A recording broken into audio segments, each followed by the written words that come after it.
What's up, everybody? Welcome to the White Van Podcast. My name's Gabriel. I'm Jeremiah. And today we've got two special guests with us. I got a lisp now. It's really late. We're recording late. It's 9:30. It's 9. It's late. Okay, so we have here with us. Who wants to go first? I'm Jasmine. I'm Jack. All right. Welcome to the podcast. So All the good ones start with J. oh, that is true. I'm the only one with a G. Yeah. Oh man, it's like 3-on-1 today. What's the comment, Jack? He's talking crap about you. And do that. so, like every time we start the podcast, or at least we've been starting it like this, is where we have some sort of candy because it's the White Van. We come up and we bring candy to you. So I've got free candy for you. Welcome to the White Van Podcast. Free candy. Let me grab it real quick. Is this the part where So I found this at the gas station, and I was surprised they had this. This is a Hubba bubba. oh, what is this? I don't even know what this is from. Italy? Tylenol. It's It looks like yeah. Tylenol. It's they say it's #1 Italy. It's called, how do you pronounce it? Loker? Ibuprofen. Yeah. So, yeah, Loker? Loker. It's a hazelnut crispy wafers with hazelnut cream filling. Yum. So here, take a package for you guys, and So they get a package, we get a package. Everyone gets a package. you get a package. You get a package. I'll let you do the honors How do you since open this you're up? the first timer. I can't open it. Nice job, guys. Here, I got a knife. Oh, Open here. Here, knife. oh, Oh, that was terrifying. you're gonna cut the mic. Oh, I could Oh, almost she got got your it. eye out. I know. God. She got I could have just got one package. There's a lot in here. Oh yeah. Num num num num. Okay. You know, maybe this is gonna be like a thing. Every time there's something No, on, this is actually get really some good. Candy. We actually do candy every time. Really? No. Yeah. I didn't know that. If you would listen. Oh, that's a good point. Mm. I like it a lot. Yeah, that ain't bad. It's actually got like a good hazelnut flavor. Yeah, it washes down good with Coke. Probably not good with Powerade. You guys like it? Yeah, I think it's really good. Mm-hmm. Well, You could have the rest. You don't like it? Not because Where'd you there's get this? Chevron. not a hazelnut fan. Yeah, they had it there. It tastes like Nutella. The guy at the counter goes, I didn't even know we had these. That's why I don't like it. What is I don't this like crap? Nutella. That was pretty good. So since we have double the guests here, I brought double the candy. So I got another one. Oh. Oh boy. I know, right? No, It it says tastes like barley peanut butter. malt extract. It tastes like peanut butter. It tastes like Nutella to me. You get the consistency of peanut Dude. butter. Hazelnut. Yes, I do understand. Okay. Product of Austria. No colors and no preservatives. Keep cool and dry. It's a product of Austria. I don't but know if it's saying that about the thing. Do we keep the candy cool and dry, or just telling us keep cool and dry? It's telling me to keep cool and dry. Well, Do you guys? Oh my gosh! I know. I got Airheads. oh, I like Airheads. That's for sure. You want some Airheads? Sure. He's describing his perfect date. Oh. Airheads. So there's 5 in this package, and I guess they're random flavors. So I'm just gonna throw you one. That's one you have to go with, whether or not you like it or not. Okay. Here. Oh, I thought it was the white one. Oh, you got the white one! Dang it! I wanted that one. I got pink. Wait, I got Jeremiah. strawberry. What? Does this mean that this is a date? Yeah, a little bit. Okay. Since I bought it, I'm gonna switch one out. I got watermelon, Ew, watermelon sucks. What's the other one? cherry. Oh. Do you guys like Airheads? Yeah, I've Airheads are good. heard that the white mystery one is like all of them combined. I'm not too sure of that. Yeah. I remember when these first came out, like when I was in like junior high. We're separated on sides. The old people on one side and then the young people on the other. I haven't had this since like 6th grade. Continues talking. We don't listen to youngins. Darn millennials. You are a millennial, dude. I do not think that. Actually, are you two millennials? Mm-mm. No, I didn't think so. I've tried looking it up, There's so many different things. and different sources do different dates Mhm. from when you're supposed to be in, so I don't even know what I am. Like Gen Z or something or something. I used to be a Gen Y. And then they moved me into millennial. What year were you born in? 2000. Me too. Yeah, I am. Oh, You guys sorry. are the same age? I well, was born, we're born at the opposite, different yeah. different ends of the calendar year. You know? So I kind of have a jump on her, but Okay. I was born December 23rd, and Jack's like January 26th. Yeah, Wow. yeah.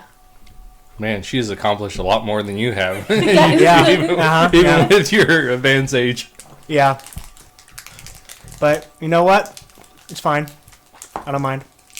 It's not a competition, guys. Yeah, it is. Yeah, it is. So, my mic.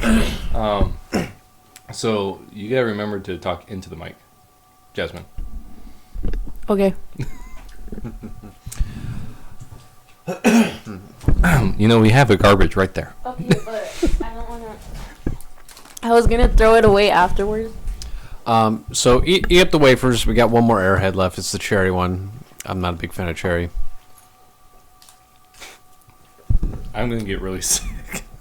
Like, I feel really sick after eating. Really? Yeah. Oh. Airheads or just the cherry? He hasn't eaten the cherry I one. didn't eat so. the cherry. Yeah, so I guess Airheads don't sit well with you then. Oh. I don't feel too good either after eating that. Good thing we're on That was this a lot. side. I know. It's got a lot of sugar. Oh. Yeah, and you're also drinking a Coke too. Not the greatest mixture. Red Vine?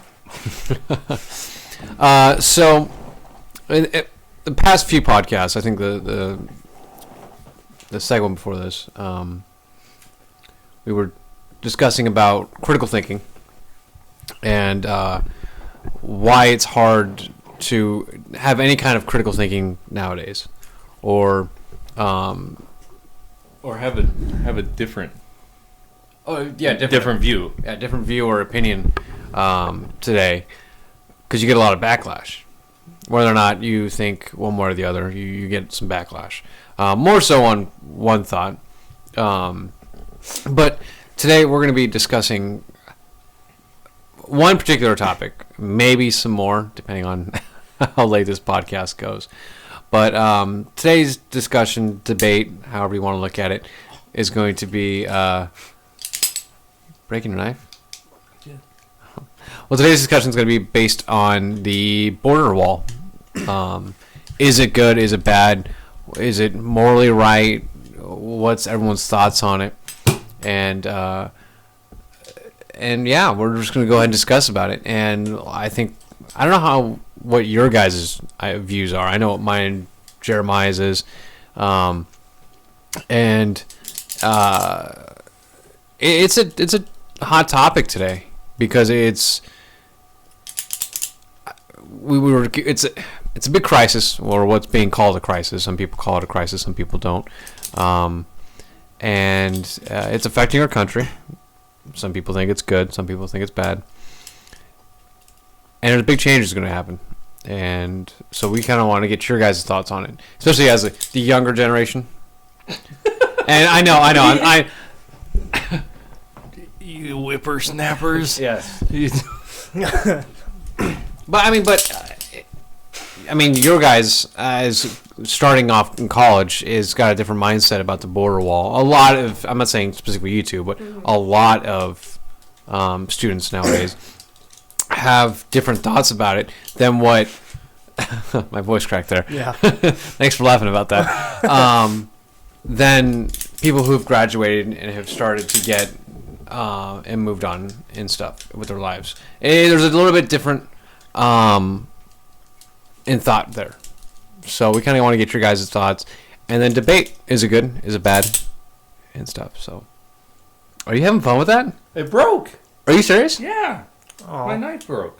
that's a shame. Come here, let me go. Yeah, just stab me really hard with it. See if it'll work. Maybe that will work. Please. I think I'm gonna have to send it in. Lifetime warranty. Not a sponsor. Okay. All right, so let's do it this way. Why don't you guys? Well, Huddle up. okay. So why don't you guys share your thoughts and opinions on the way we do this is we don't really start with any one idea. So you just go and we'll have the conversation go wherever it goes. All right, and jump in whenever you want, but wait till someone's done. Yeah, and we're not beating up on anyone unless it's Gabe. That's fine. That's fine. He can take it. All right. So, Jack told me to go first, though. well, you guys speak into the mic. Well, Jack told me to go first, so I'll go first. Well, with regards to the wall, I've seen areas of it that really need. Hello, everybody. This You're is back Mark on. Bear Okay. Podcast. We had a technical difficulty. We're back on. Okay. Well, I think areas of the wall do need improvement because I've seen, like, the other day around Yuma, there was a video posted that it was like 1,000 people got in like under 10 minutes. And like that's like a serious issue because like Yuma, this goes back to like where the kids and the adults are being kept in conditions that humans shouldn't really be kept in, but it's because they weren't equipped for that kind of a lot of people. But yeah, the wall does need serious attention, but I don't really, yeah, I'm kind of iffy about it. I don't know, Jack. Well, so let me just get straight. So are you for? Are you against the wall? What I should say, are you? I think what it comes down to though is like immigration entirely. Are you for open borders? Are you for closed borders with some type of system to allow screening to allow some people in? Are you just open, just come in, come out as you please?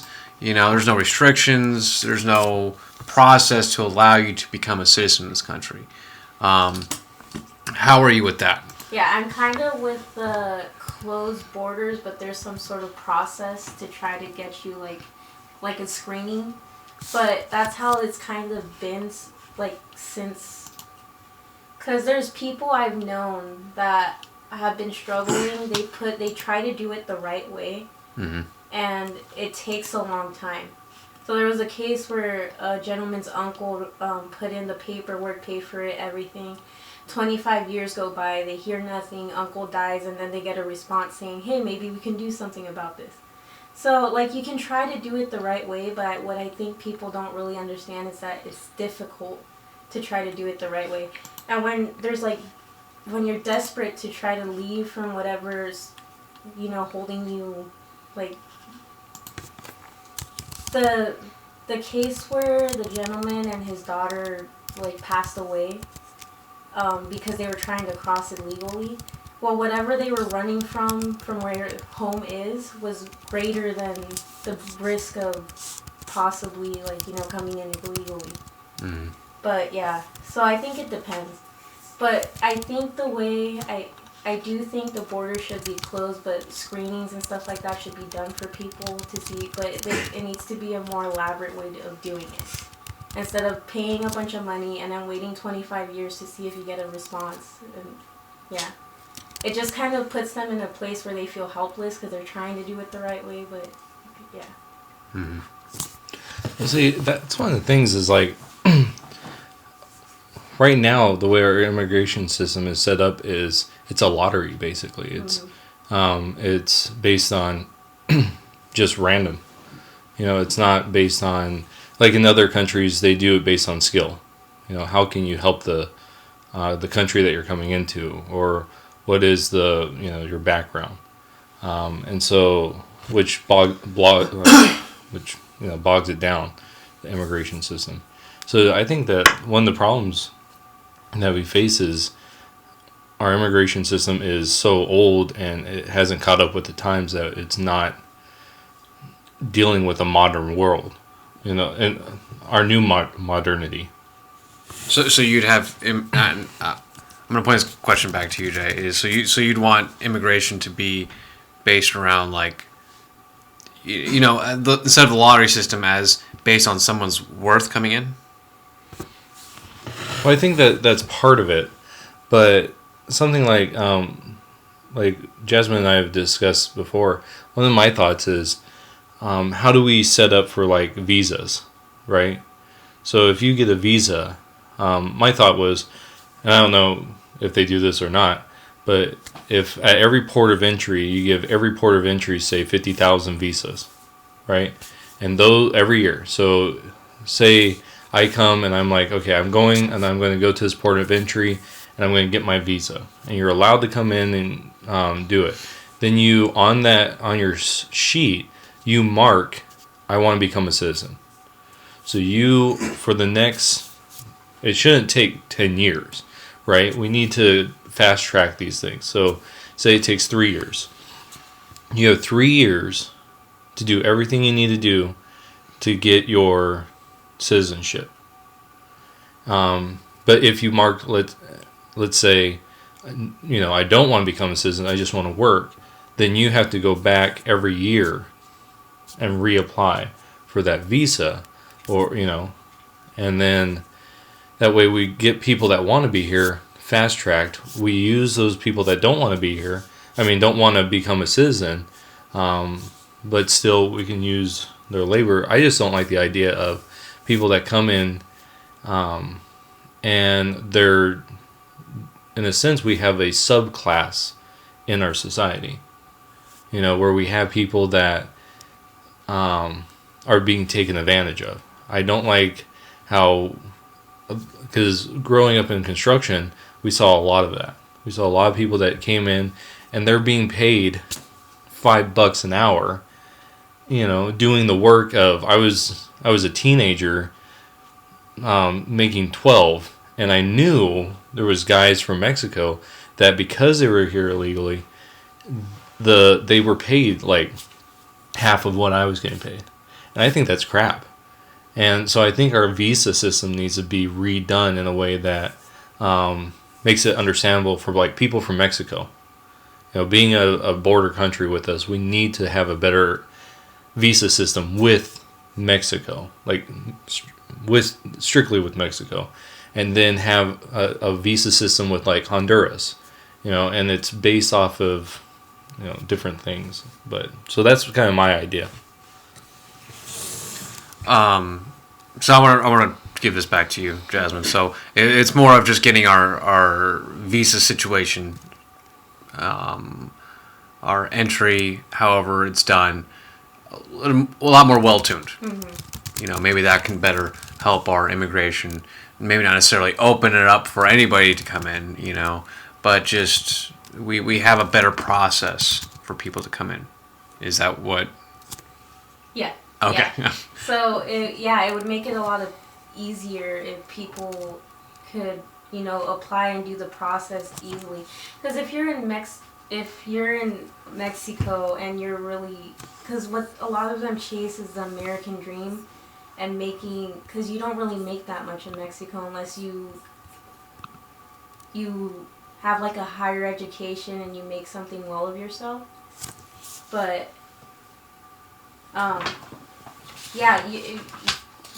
lot of people don't really have the money to try to do it the right way, and if they do, it's a really slow process. Did it catch any of that? I don't know. Oh my gosh. It just... Hello, this is the White Van Podcast. There we go. Technical error. Wait, so we only have one mic plugged in? No, we got theirs. Oh. Pause. Okay. All right, so we had a little bit of technical difficulty there. So now we got the actual, your guys' mic situated in there. We didn't know it was unplugged. So now they can hear you better. The whole time it was nice. Yeah, this is... Yeah. Hey, this is hard. This is the first time we've ever had four people. Yeah, 4 people doing this with 2 microphones. Yeah. We're trying to make it work. Send us money. Yeah. We need better equipment, guys. No. For only $400, we could get 4 mics and the whole setup. Oh, hey, there you go. You know, if you want to support this. $3.99. Yeah. So if people didn't hear you, if you can go ahead and just real quick, briefly go over your viewpoint real quick, and then we'll go ahead and get to Jack. Yeah, basically what it comes down to me is like making the process of getting citizenship or a visa easier for those who, because there's reasons why people want to come over here. There's bad reasons and there's good reasons, but it makes it hard. Like, I feel like there's a huge stereotype about the people who cross over here illegally. But yeah, it's hard to do it the right way for some people.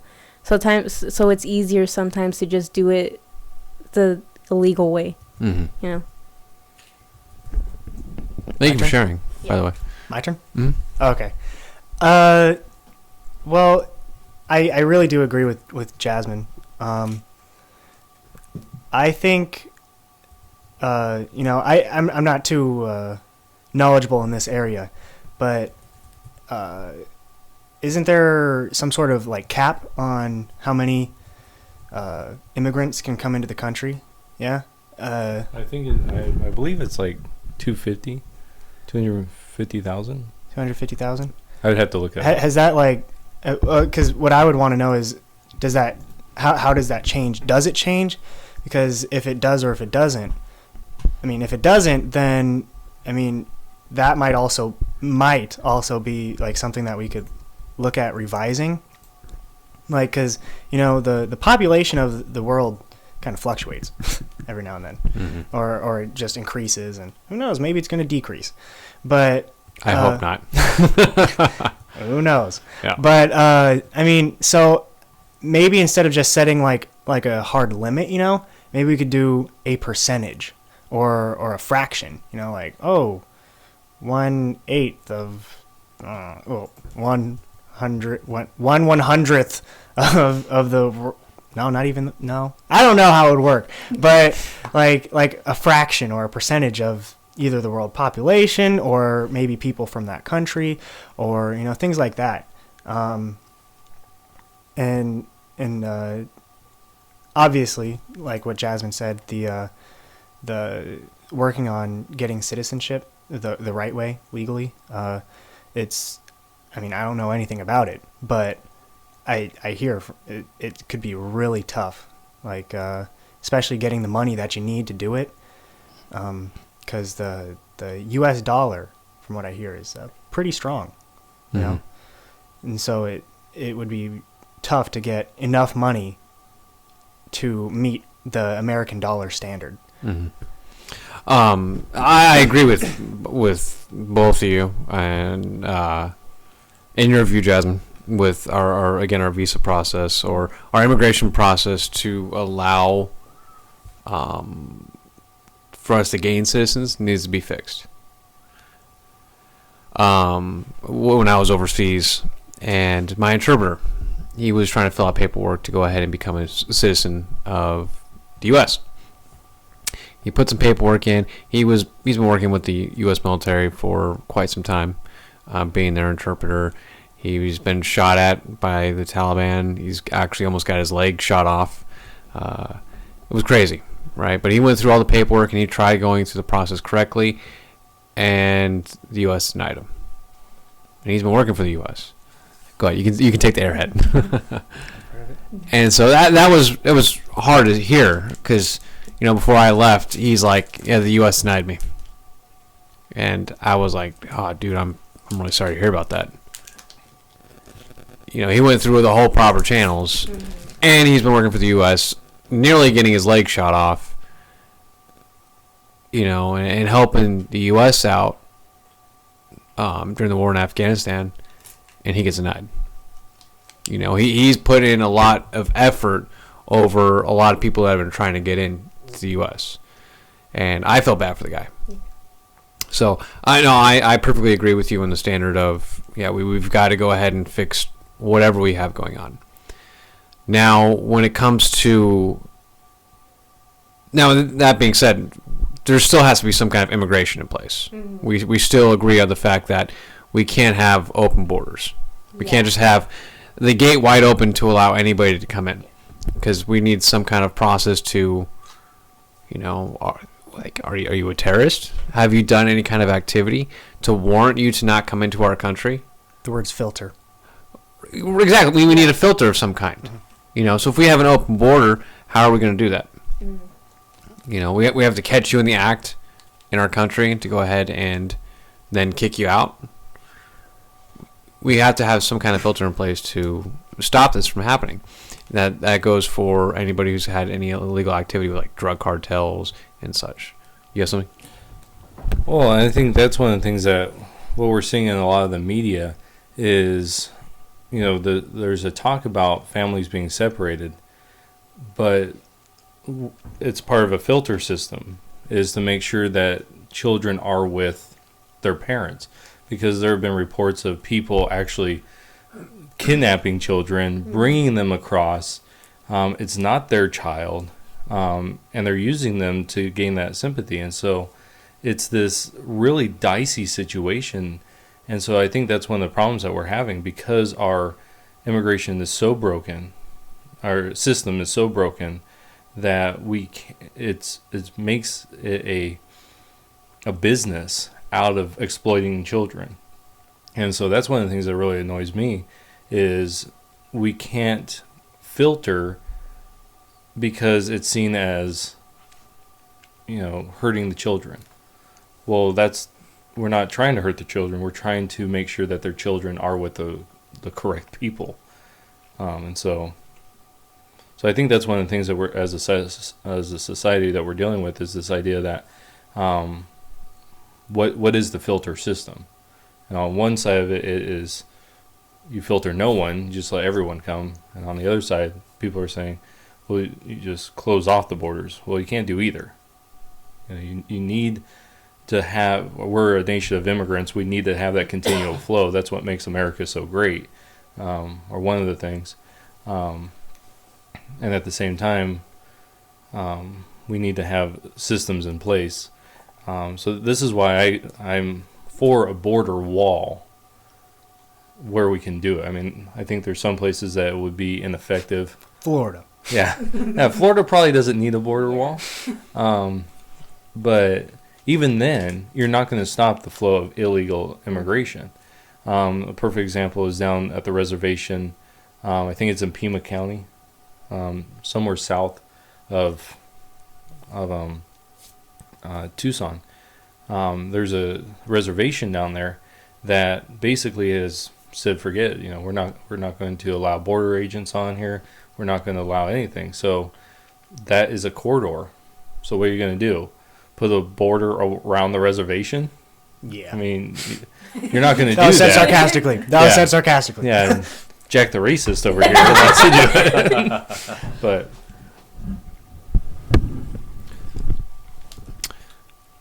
I just had gonna have a comment. And I have the statistics for the visas. These come from 2016.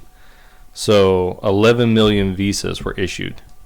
80% of those are tourists. So wow. Yeah, so about 20 million. Wow.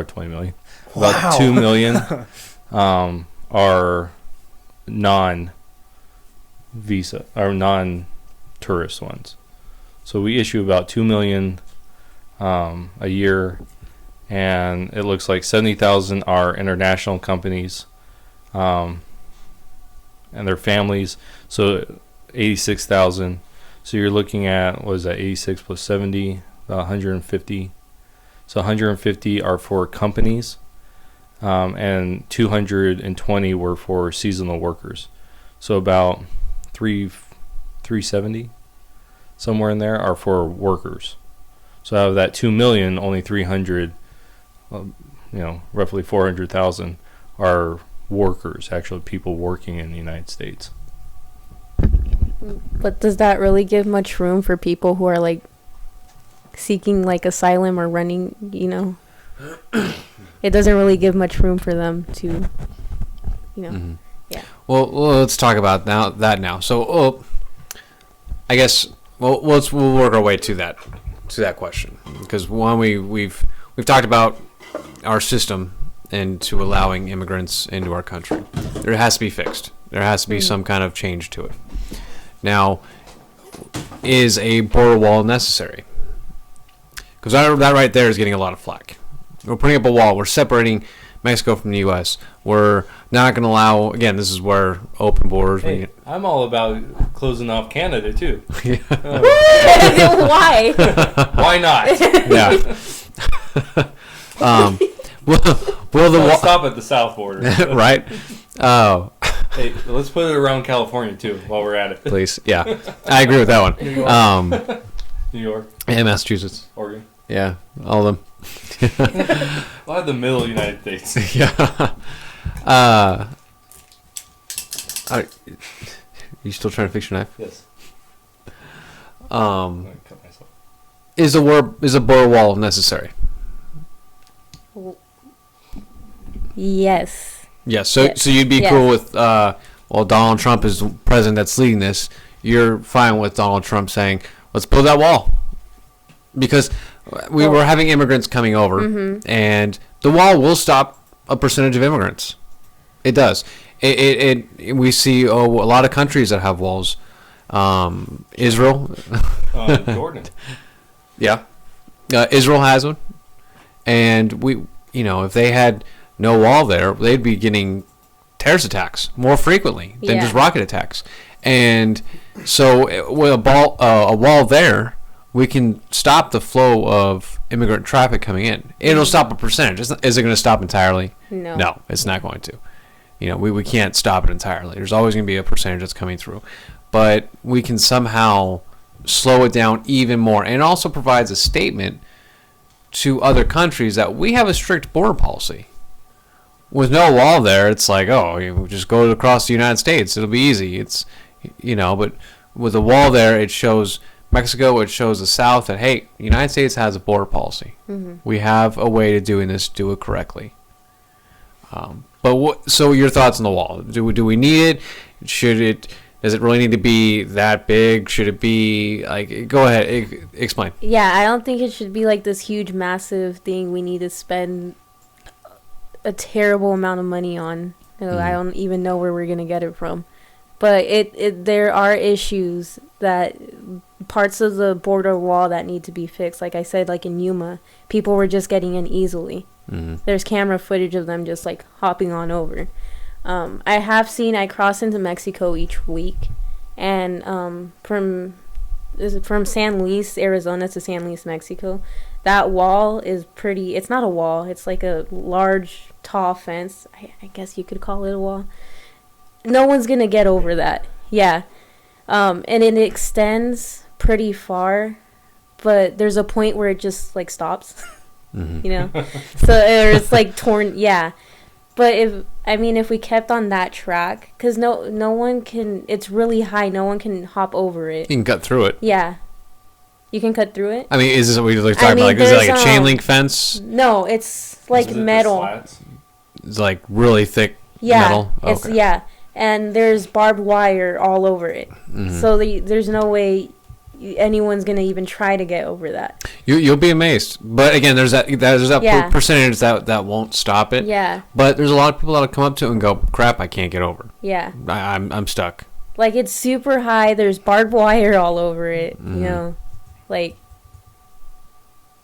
just do that to the rest. Yeah. But it's going to take a lot of money. Yeah. And a lot of these states, and it's with every state in the U.S., they have a lot of places they're spending money where they don't really need to be spending money at, doing any, just a lot of states, they call it, what is it, pork and barrel spending? Is that the term? Something like that. Where states are spending money for stupid things. And it's amazing. Where if they could just put that money to the border wall. It's not going to cost, it's going to cost a lot of money, but it's not going to cost as much as what a lot of people think it's going to be. Okay. Now, so I don't want to leave you out hanging, Jack. So what's your thoughts on the wall? Should we have the wall? Should we not? Yeah, I think we should have the wall. And I also am fine with, getting an actual wall. Mainly because, I just don't really see a problem with it. I at the beginning of, the episode, you asked something about, like, is it morally good or is it morally wrong to get a wall? And how I see it, I don't really see it as a moral question. Like, is it a moral question if you want to put up, like, if you want a fence around your house? I don't really think so. You have a door for your house? Yeah, or like I said, like just a regular fence. Like, there are tons of fences around tons of houses. I don't really see how it's like a problem of, is this right or is this wrong? But I do think that the wall, as Donald Trump describes it, could be really pricey. But I also think we could work around that by cutting other government spending, like in different places, because I'm more for a smaller government. But I think that there are tons of government. I lost the word. No, I understand what you're saying. So let's talk about one. Is the government still giving money to Planned Parenthood? I believe so. And they give a lot of money to Planned Parenthood. I know Trump was talking about cutting it. Right. I don't know if he did, though. So what if, because again, I'm all for a smaller government, where the government doesn't need to be paying all these businesses. Businesses can support themselves. The government doesn't need to go ahead and be spending all this money into a corporation or a business. So, the money that's being spent for Planned Parenthood, for example, why doesn't this go to the border wall instead? Yeah. And, I mean, because, like, how I see it, if, somebody wants to fund Planned Parenthood, if the state wants to do it, the state could do it. If the people want to do it, the people could do it. But I don't really see how it's a government problem at that point. Well, federal government. Well, yeah. Thanks for the clarification. So by NPR, the government spends $520 million to Planned Parenthood. There you go. So, is that a year? Yeah. Wow. So how much does a border wall cost? Roughly. Somewhere, I think it's somewhere in the billions. Yeah. From what I've seen, I mean, who knows if they're fudging the numbers or anything, but from what I've seen, and I couldn't tell you the sources, but looking it up real quick.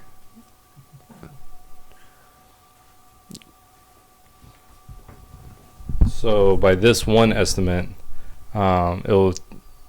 if you were going to do the whole thing, it would be $59 billion.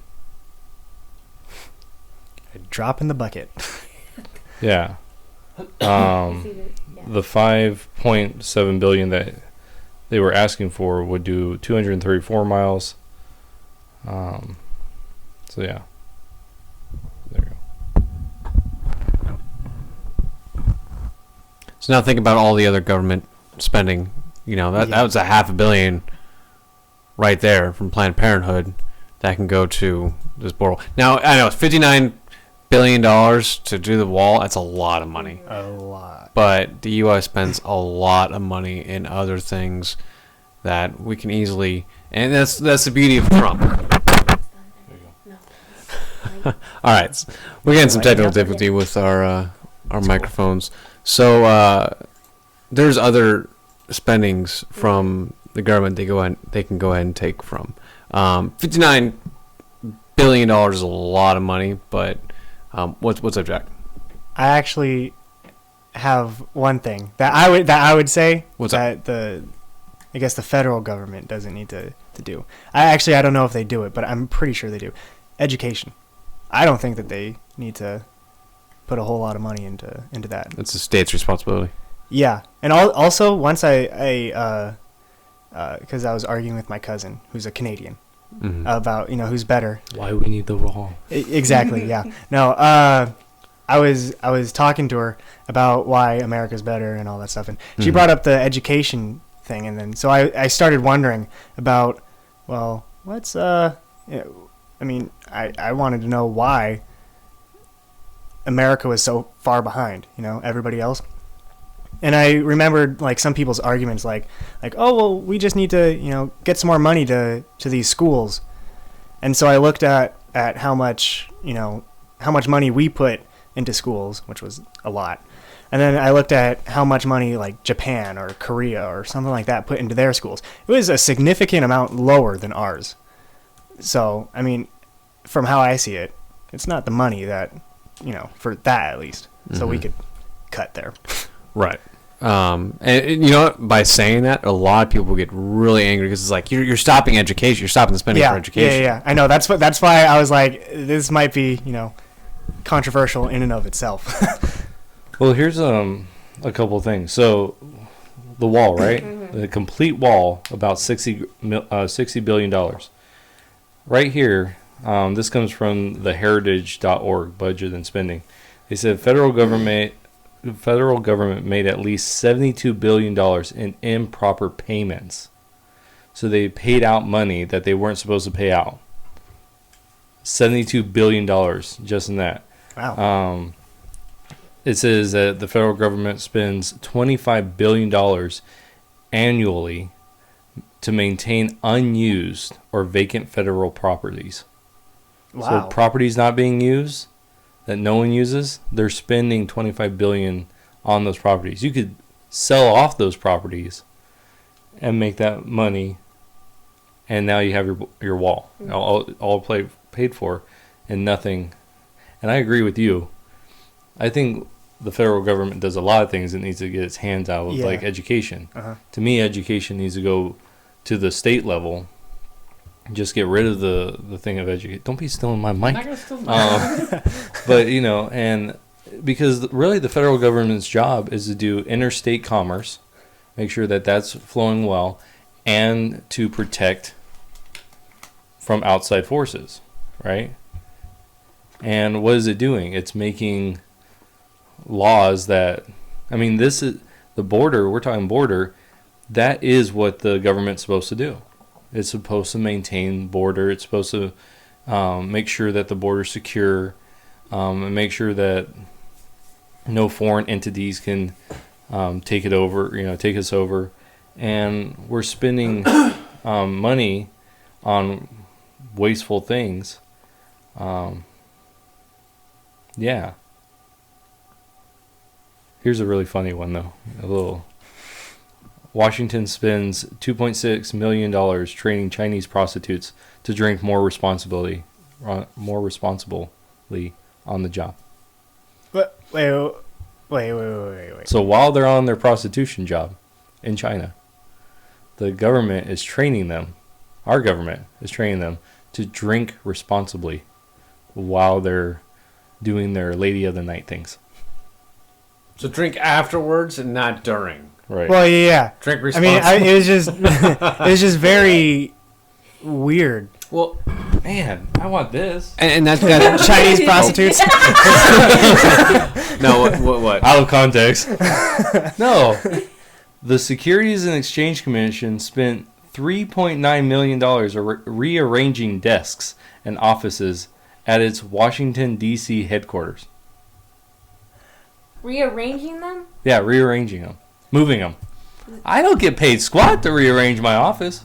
My dad, who works at the state prison in California, he's a carpenter, and he says that what a lot of the people in the offices will do is they'll get people from like the carpentry or painters or things like that, and they'll bring them to the office just to move their stuff around, like when they don't have anything to do or something like that.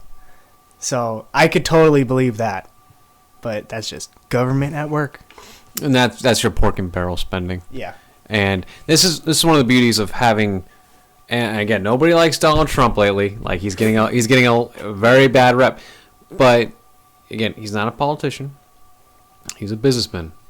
And what? Find another one. I found something else. This is we talk number 18. No.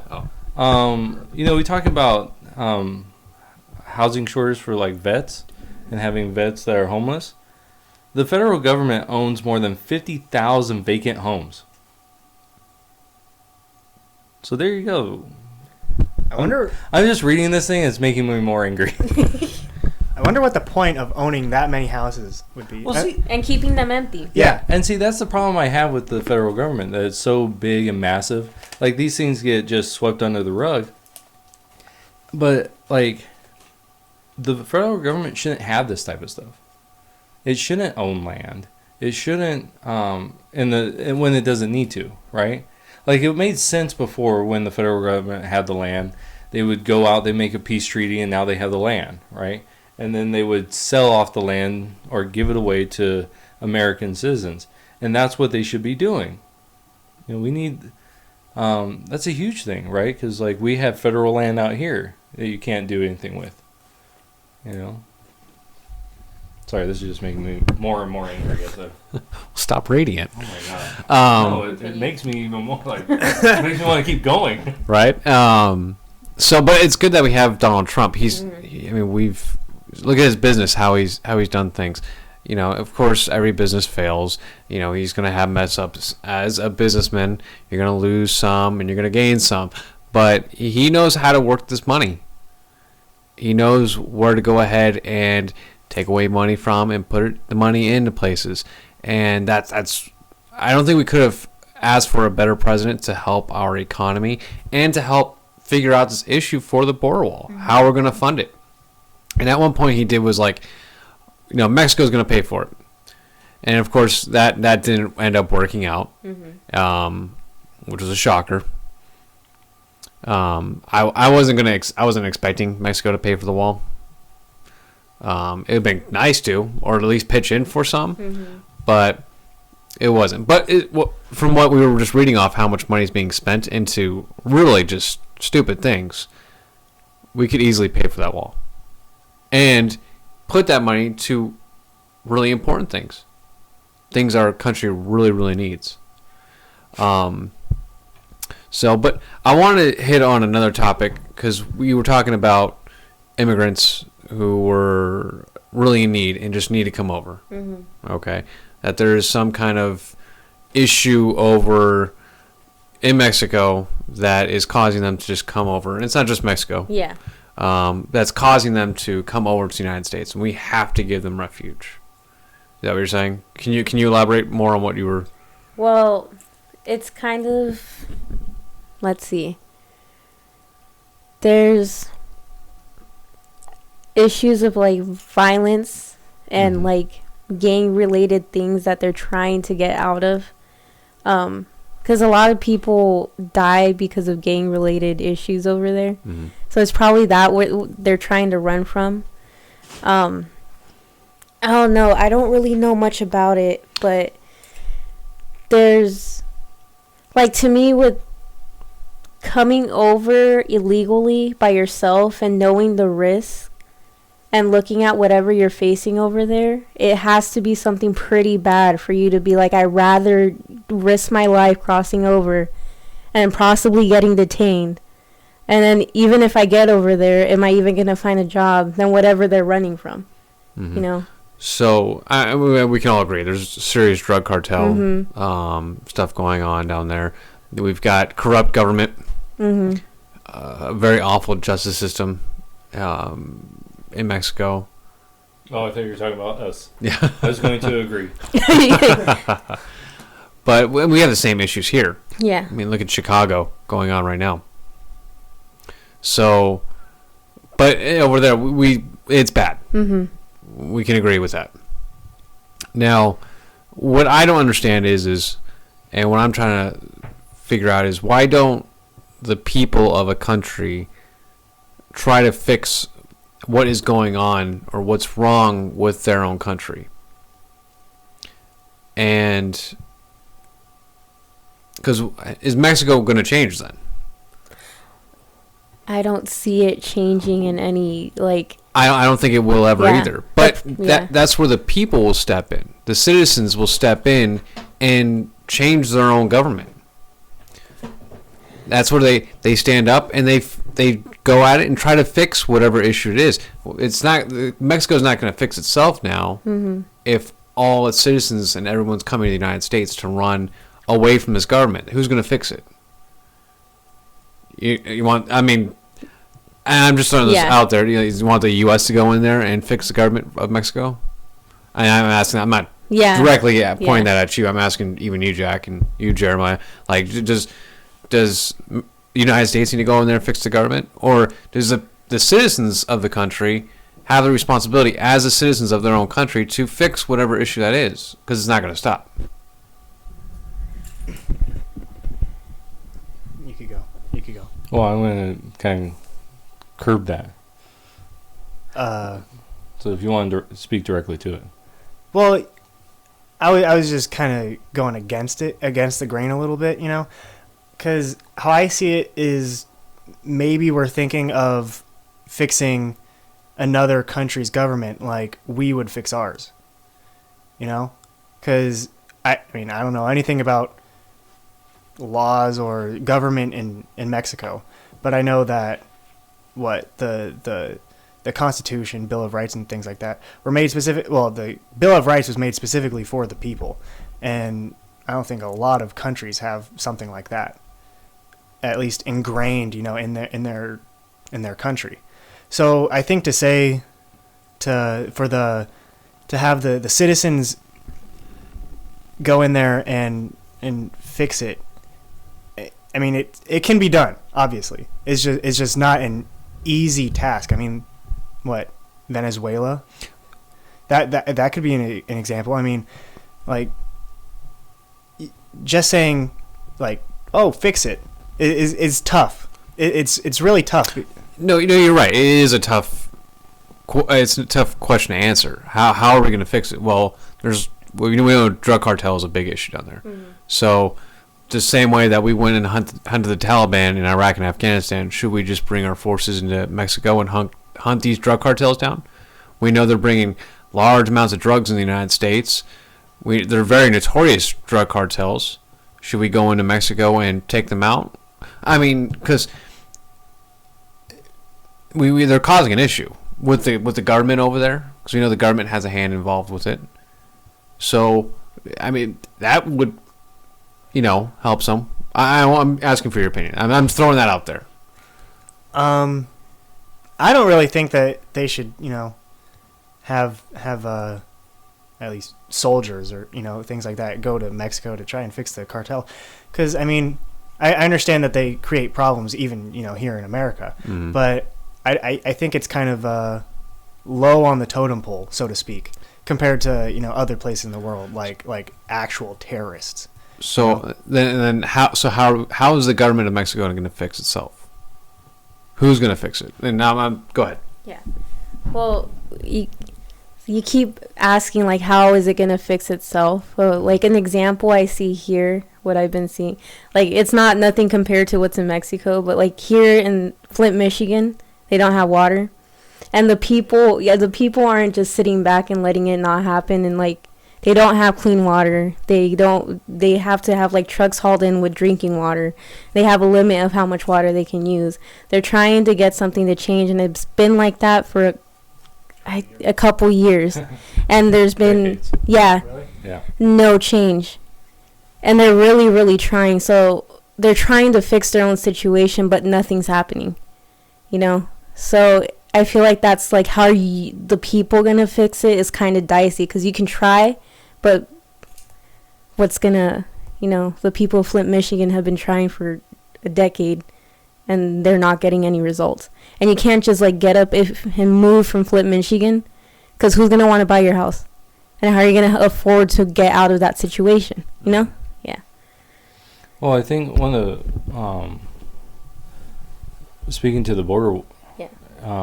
One of the problems we have is we incentivize illegal immigration.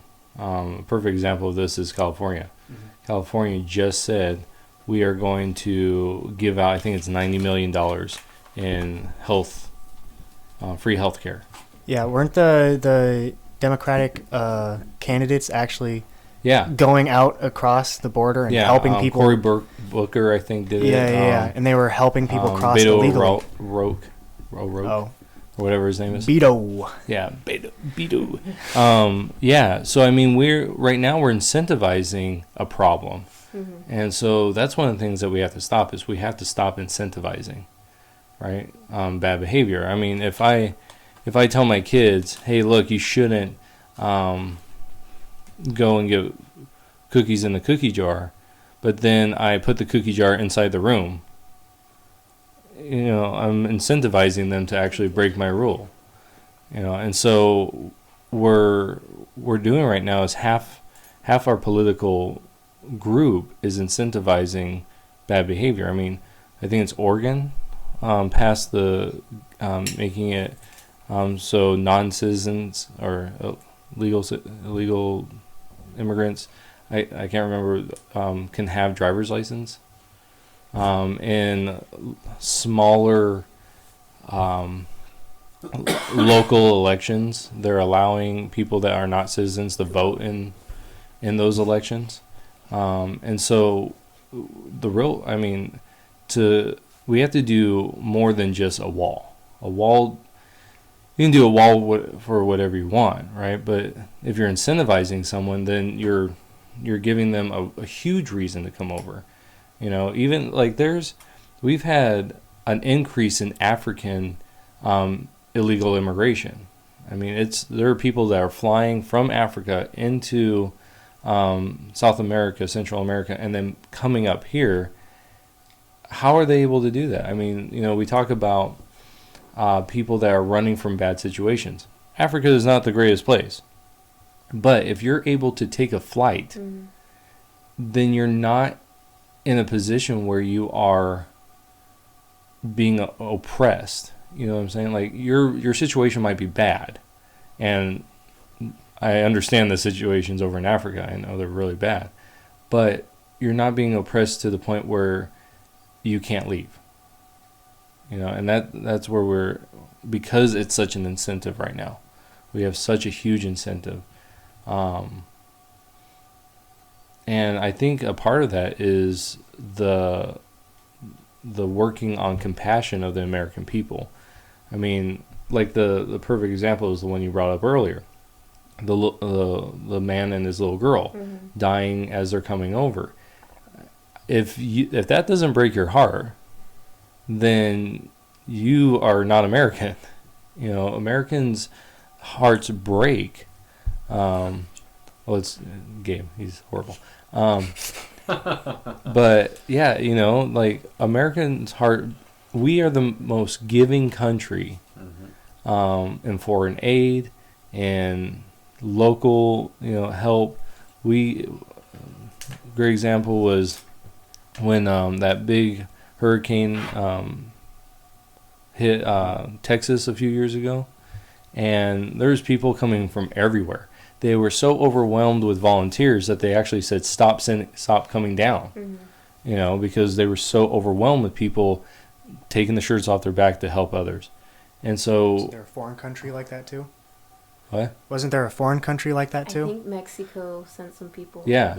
And I mean, I'm not saying that the United States is the only.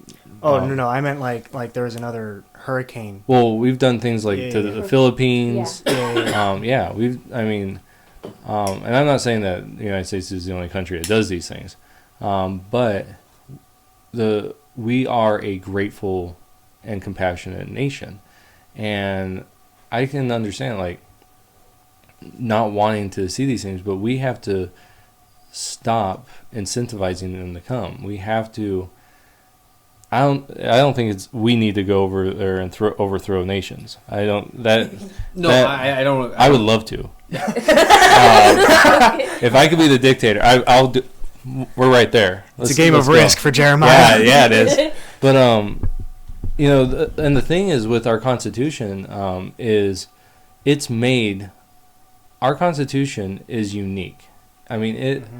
So I've been doing a lot of reading. And I've shared this with you guys. I've been doing a lot of reading about our founders. And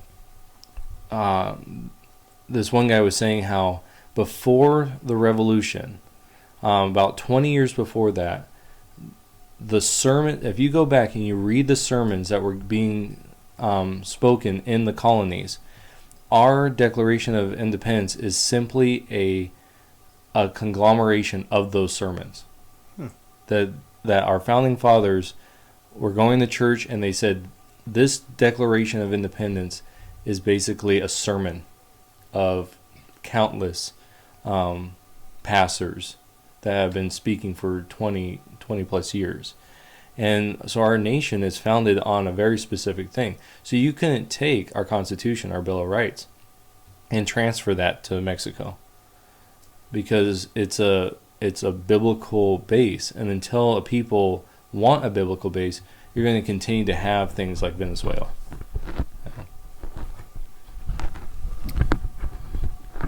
Yeah, try to follow that. Well, I'm gonna ask the question again. How does Mexico fix its government then?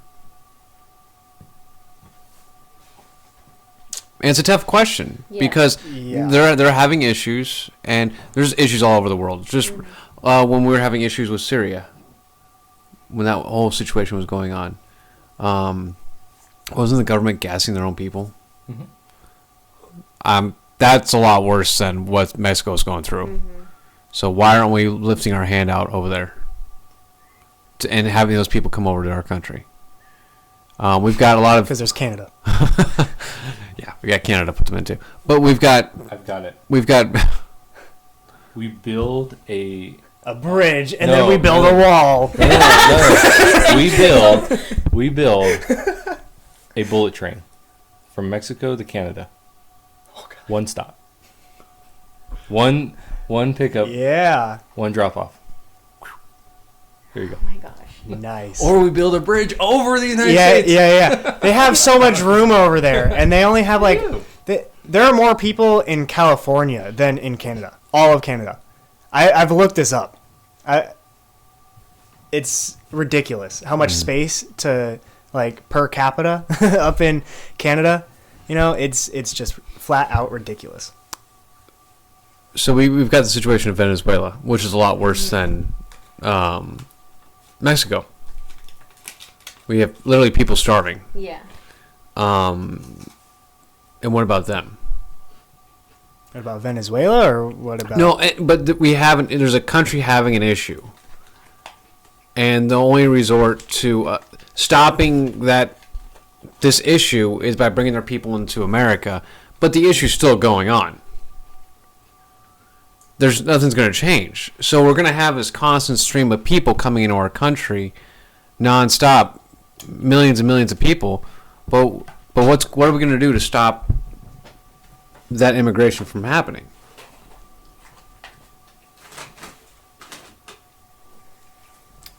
I mean, we have to put an end to it, because what about the people in Venezuela? What are they going to stand up and fight for their country? Is the Mexican people going to go ahead and fight for their country? So they can, so they don't have to worry about leaving Mexico. Because I feel like, if I was born and raised as an American, born and raised in America, if there's something like a big government issue going on, a lot of corruption and stuff, you stand up and fight for your country. Mm-hmm. You get it back to where it's going.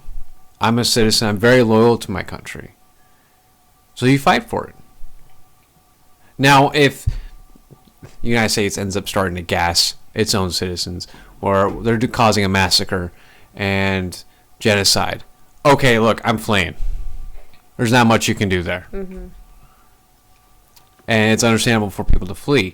But when you have a corrupt government and, the government's not killing people by the thousands, people should stand up and fight for their own country. Go ahead. Yeah, but I don't. Do you think it's impossible for Mexico to go ahead and change? Well, I don't think it's impossible, but I feel like it's very difficult. Mm-hmm. I don't think they really have... I don't think it's going to be easy at all. Yeah. But we have... It's an issue. And we can put up a wall. We can make our immigration process harder. Mm-hmm. Or put a better filter on it. But the issue of the Mexican government is still going to be there. Yeah. And the people are still going to want to come over to the United States illegally. Mm-hmm. That issue is still there. So how is it going to rectify itself? And this is why I feel like the citizens are the ones to go ahead and step in. The U.S. can't be the world police for everything. So this is the responsibility of the people. This is why we have the Second Amendment and the right to bear arms in the United States. So when we have a tyrannical government, we can fight and stop that. Well, this is where Mexico should have something like that too, to stop them from, like Venezuela is a good example of this, where they can stop their own government because now people are dying from starvation. There's a government that's literally destroying its people. So there's got to be an issue, and I think once this issue gets resolved, we'll have less immigration from Mexico coming over to the United States because people can now live in Mexico peacefully. Thoughts? Go ahead. Well, I was just, thinking that, obviously, in order for the people of Mexico to revolt, there would at least there would be some people who would want to, and so that just kind of got me thinking like, well, I mean, there are a lot of different ways where people are like, yeah, it's bad, but it's fine. I mean, Venezuela was probably that way, like just until it got to that point where everything exploded or things like that, and then they're like, oh, now we should do something, but it's already kind of too late.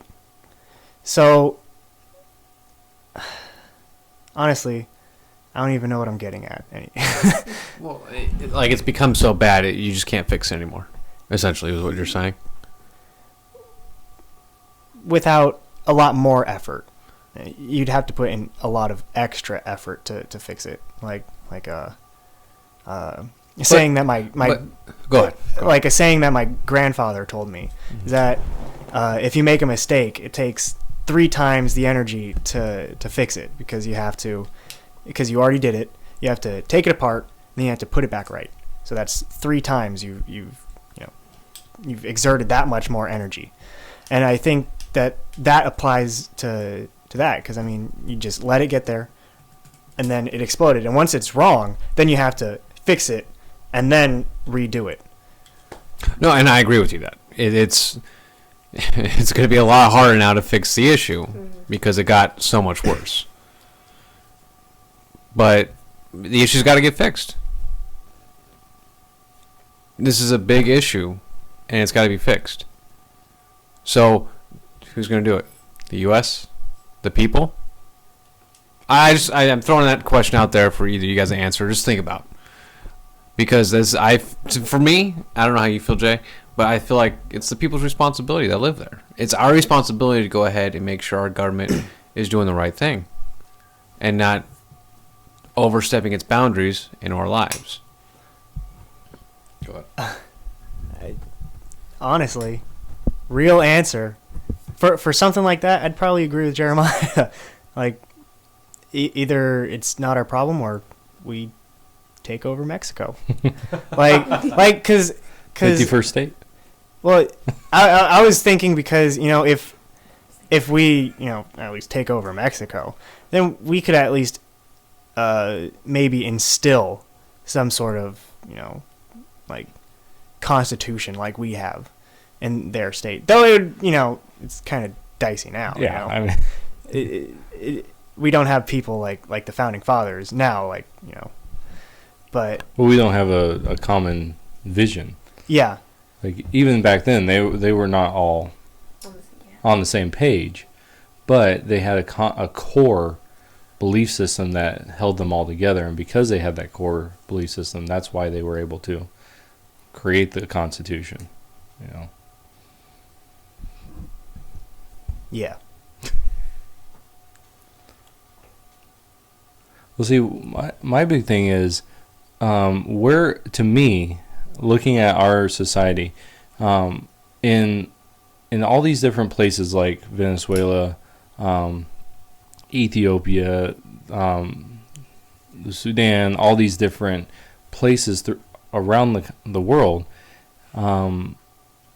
they change so rapidly, right? So Venezuela, a decade ago was one of the richest richest nations in South America. Within a decade, they became what they are now. You know, people were starving in the streets and things like that.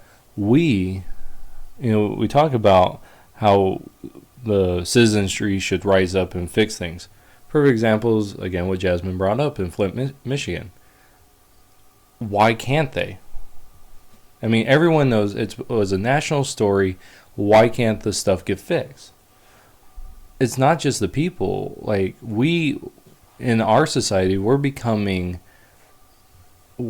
sleeping with our people in politics. We have this idea that they are our leaders, that they lead us.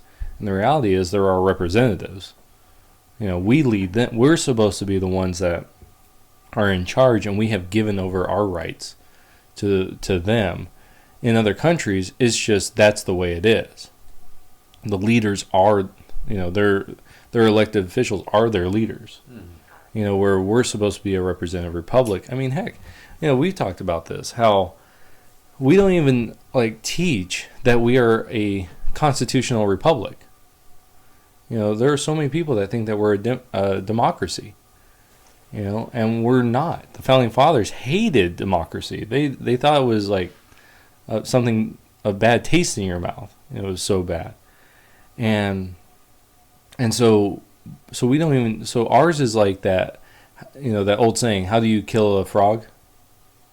You put him into a pot, and you slowly turn up the heat, and you kill the frog that way. That's what we're doing in America. We're slowly allowing our rights to be taken back. And so in places like Flint, Michigan, they've already given over, same with Detroit. And I don't know where you guys land on the political spectrum, but in those places, Democrats are 100% of the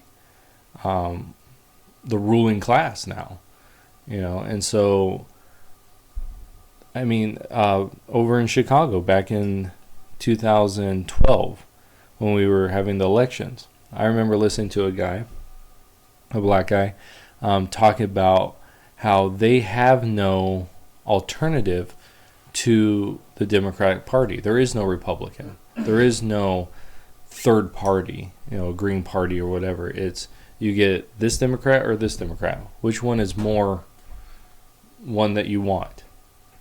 And I think that's a problem when you have one party always being in command. That things like Flint, Michigan can't be resolved, because why would they? What is going to prompt them to change? Right? It's the same thing in a nation. What would prompt the nation of Venezuela to change? If the big cats in the government are getting what they need. This was a problem before the French Revolution. The French Revolution, you had people dying in the streets, starving in the streets, yet the aristocrats, they were fine. They were eating, and they had their lavish balls and stuff like that. And it took the people to rise up, and they killed them. They beheaded them all. But the thing is if you in America, in Europe, and you have people that they rise up because they have a sense of self. Now, I've never been to, I've only been to Honduras. And when we went to Honduras, I've been to Mexico too, but, Alcodones. So, but when we went to Honduras, there was a general sense of that this is life. We went into some pretty bad areas, and that was life. There was no, you come here and you go, I can go and I can open up a shop. I can go and become a nurse, or I can become an architect, or I can become whatever the heck you are. I don't know what you do with your life. But I don't know either. But you know what I'm saying? Like, there's a sense of, yeah, I can do it. But in Honduras, there wasn't that sense. It was, yeah, I just need to eat today. You know, I need to make enough money to get through today. And there was never the sense of self being able to overcome more. So I can see how the citizenry can't overcome, because they don't have a George Washington. You know, they don't have a Thomas Jefferson or Ben Franklin. You know, they don't have these men and the other great, you know, I was telling Jack about Hoosier, or was I talking about? I don't know, you guys look the same. You know, that we don't, in a lot of, they need people like that are selfless, like George Washington. What a great person. Like, he comes out of retirement to be the general, right, of the United States. And then he goes back into retirement afterwards. And they have to bring him out of retirement to be some people wanted him to be king, be George the First. And he said no. You know, and becomes the first president. And then after 8 years, what does he do? He gives it up. And sets a precedent until FDR. Yeah. Piece of crap. But you know what I'm saying? Like, what kind of leader would do that? I mean, there's not many people that were willing to do those types of things. And I can see in other countries, I mean, you don't have those types of leaders. And when you do, say in Mexico, when you do have someone that's going to stand up to the drug cartel, what happens? They'll get killed by the drug cartel. Yeah, they get killed. I mean, so that tells everyone else, well, let's not do it. It's like mob era Chicago. Mm-hmm. You know, they didn't want to mess with the mob because you died. So I can completely understand why the citizenry doesn't rise up. And, yeah. So it would either take the United States to really back people, and not in the sense of like Cuba, where we back them to take over and then they, Fidel Castro screwed us over, you know, but finding people that are the George Washingtons, that are, you know, those types of people to back them. Because if not, I mean, we can't do jack unless we're willing to become an empire. Mm-hmm. So where we go into Mexico and we say, this is the way it's going to be. You know, and clean out the drug cartels, which we've done a great job with our own streets, by the way. So, yeah, that's sarcasm. Yeah, like. Yeah. You know, in places like Compton and Watts and Central LA and San Diego, you know, all over. San Francisco. Yeah, I mean, California. Yeah, just California. When's that earthquake? Yeah, no, like, yeah. I mean, seriously, like, we live in a very prosperous nation, but you know, we have our own drug cartels. You know, we have our own violent crime, and so we need to get back into, this is my thing, that we need to get back into a biblical worldview. But I see our country being ripped apart, and you know, some people say we're going to another civil war, and it might come to that. It will get to a point where the citizenry will rise up, and then it will not be pretty, because we're not rising up in a biblical sense. We're rising up because we want our rights back. You know, so. Well, do you guys have any other comments? Yeah, don't follow that. Yeah. Any new questions regarding the border issue? Anything? Bueller? I don't have anything. Yeah. No. So questions have been asked. We've been answered too. And they've been we've thrown out multiple answers. Yeah. I mean, just something for us to think about, for the listeners to think about. Did you have anything else, Jeremiah? You want to go ahead and throw in? No. Canada sucks. Yeah. Well then, I guess we'll end it there. So, are you sure you don't have anything else to? Okay, so I guess that'll be it for us. Well, thank you everybody for listening to the White Van Podcast. If you guys want to listen more, please hit the subscribe button. If you guys like the video, hit the like button. And if you guys want to listen to or make a comment, and we'll go ahead and talk about, what you guys would like us to talk about. But leave a comment, hit the like button, hit the subscribe button, and let us know how we're doing. But I think that's going to be it. So you guys have a good one, and we'll see you guys in the next podcast. Take care. Bye. Bye. Bye. Don't forget to say goodbye.